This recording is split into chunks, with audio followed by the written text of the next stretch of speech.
бүгін осы шыққан шығармасын қалай түсінді осы шығарма бойынша біз бүгін өзіміздің билігімізді ортаға саламыз. Сондықтан да бүгін бала сіздерге сәттілік. Шыққан деп аталуы неліктен? Бірінші содан бастайық.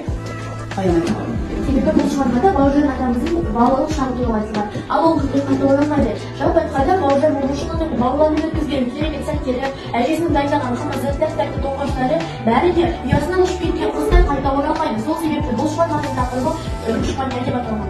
Мынау Бауыржанның әкесі жұрт тура момыш деп атап кеткен. Және де Бауыржанның әкесі зергер болған, етікші болған, еті тірі болған. Момыналы өзінің баласы екен. Соған өзінің баласы екен. Әжесі ашуланып киізден қуып шығып, өзінің қазанның түп киесін дейсін. Күйеге кие шықса не болмақ құдайым деп қуып мақтап үйінен алып қайтады. Бірақ әжем қанша ашуланса да, өзінің баласын мақтап, баланың тура беті маған жақпаса да, ақылдылығы маған тартқан деп жақсы көріп айтады.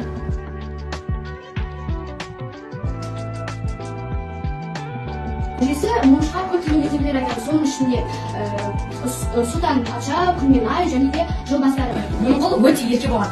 Бір кезде олар қыстыма сапасымен Момынқұл дауласады екен. Сол кезде Момынқұл даусын көтеріп, қойшы апа дейді. Сол кезде қыстыма сапасы маған момыш та олай көзіме қарап сөйлемеген. Сен қайдан шықтың деп, оны үйден қуып жібереді екен. Сол күнде Момынқұл қой орада түнейді екен. Қыстыма сапасы момышқа айтады: бар ініні тәрбиелеп кел дейді. Момыш өз інісін тәрбиеледі. Бірақ Момынқұл 7 күнге ауылға кетеді. Сол кезде қыстыма сапасы айтады: ана жүгірмек қайда? Мен оны сағына бастадым. Осы үзіндіден мен түйген ой, ол үлкендерге дауыс көтеруге болмайды, үлкендерді құрметтеу керек. Оның алдында 4 әпкесі болған. Олардың аты Үбіш, Үбият, Әлима және де Салима болған. Олар бала кездерінде бір-біріне тату-тәтті болып жүрді. Сенің әкең кім дейді? Ол кезде былай дейді: мен әкем Момыналы дейді. Солай Момыналының әкесі кім деп сұрақ қойып, жеті атасын түгендеп шығады екен. Және де ол жеті атасын тек қана әкесінің алдында ғана отырғанда қайталай бермей, далада жүргенде, ойнап жүргенде 3-4 күн қайталап жүргенде, басқа да адамдар елдер сұрағанда яғни айтып бергенде елдер таң қалып қалады екен. Сол арқылы бала күніге айтқаннан жеті атасын жаттап алған екен. Яғни қорытындыға келсек, әр бала жеті атасын білген деді. Жеті атасын білген жеті кіші, жеті ата ол біздің білім міндетіміз деп ойлаймын. Жеті атаны білу ол ел танудың басы. Ел танудың басы ол жеті ата. Имаш атасы ауыл ақсақалдарына атасы айтты. Сөйтіп ауыл ақсақалдары барлығы білмей келе ғой, батасын екеуміздің тіпті сондықтан батаны біз қайда кезіп. Сонда Имаш атасы былай дейді: алаңаудың қаны мол еді, қараңғы болсын қолының, ойнауы суға мол еді, бұлағы болсын қолының. Ананың тілегі оң еді, тұмары болсын қолының, үйдің тілегі оң еді, шырағы болсын қолының. Бауыржанның қасына әкесі келіп оған айтады: сен неге қонақтармен амандаспадың, бұл өте жаман әдет, бар да амандас дейді.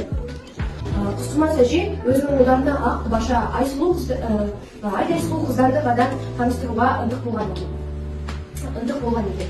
Сол себептен Бауыржанның әкесі Момыш 33 жасына дейін бойдақ болған. Жарты түнде оянып кетеді екен. Ондағы ойы қораның екінші жағындағы әкесіне барып еді.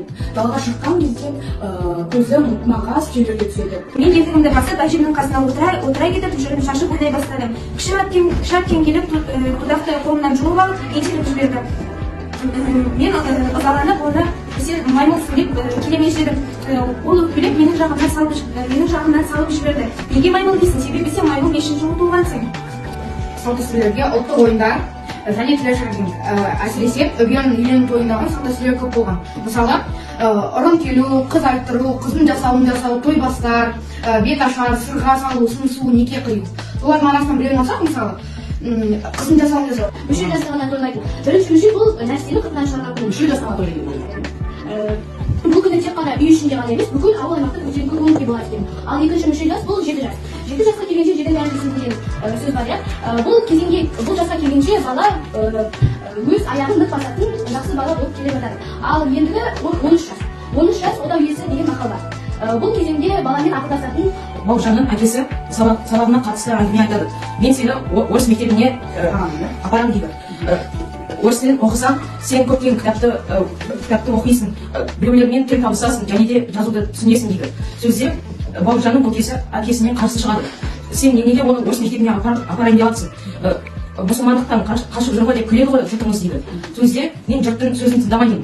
Бауыржан Момышұлы өзінің балалық шағы туралы иә өзіне қалдырған ыстық естеліктерді әпкесіне болған естеліктер тән тәрбие берген құсымас әжесін өте сауатты білімді болған момыш әкесін имаш атасын жалпы олардың отбасы өте дамыған сондай мәдениетті кісілер болған. Бауыржан атамыздың жалғыз тәлім тәрбиеге толы, әжесінің айтқан ертегілеріне, қызықты сәттеріне толы. Және де бұның барлығы біз үшін үлкен өнеге болады деп ойлаймын.